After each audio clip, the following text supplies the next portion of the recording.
Sekarang kita akan membahas bagaimana memproses data cohort dan mengirimkan hasil proses tersebut ke SIA online. Oke, dengan kondisi data register sudah terimpor ke dalam ARK ini, kita bisa buka menu cohort di sini, bisa diklik. Kita tunggu sampai dia selesai proses awal dulu. Nah, untuk memproses data cohort, kita bisa klik tombol proses cohort semua tahun.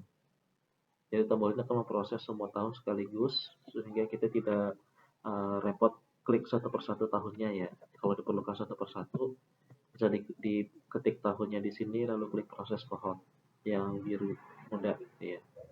Nah, karena sekarang kita mau proses sekaligus semua tahun, bisa diklik proses cohort semua tahun, diklik saja. Nanti kita akan tunggu sampai proses selesai. Biasanya memerlukan waktu beberapa menit karena prosesnya memang cukup lama gitu ya, karena semua tahun sekaligus diproses. Nah, setelah selesai muncul pesan proses selesai gitu ya. Di sini saya tidak akan contohkan. Setelah muncul proses selesai, kita bisa kembali ke halaman utama.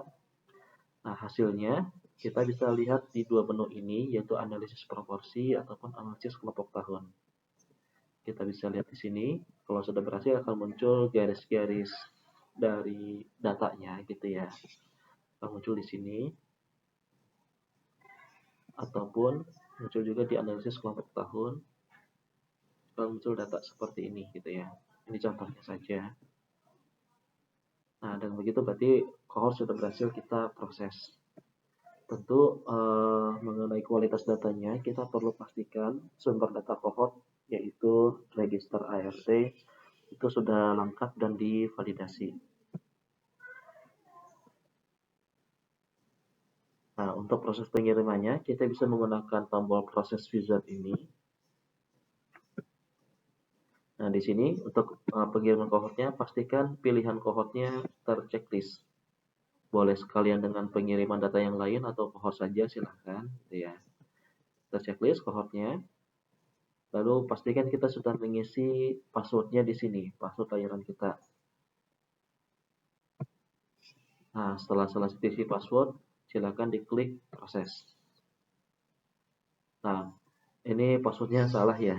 Di saya contohnya ini. Silakan kalau salah nanti akan muncul pesan seperti ini. Kalau benar dia akan berproses gitu ya.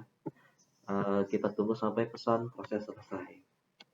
Nah, proses pengiriman ini bisa terjadi masalah gitu ya. Ada beberapa faktor. Pertama, faktor yang pengaruh itu adalah kondisi internet gitu ya. Jadi tentu karena ini mengirim data ke online, pastikan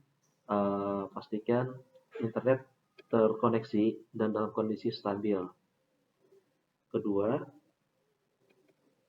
proses pengiriman ini memerlukan sudah terinstalnya MySQL Connector gitu ya. Jadi pastikan kita sudah terinstall MySQL Connector tersebut di laptop kita. Untuk lebih detail mengenai MySQL Connector, saya akan bahas di video lainnya.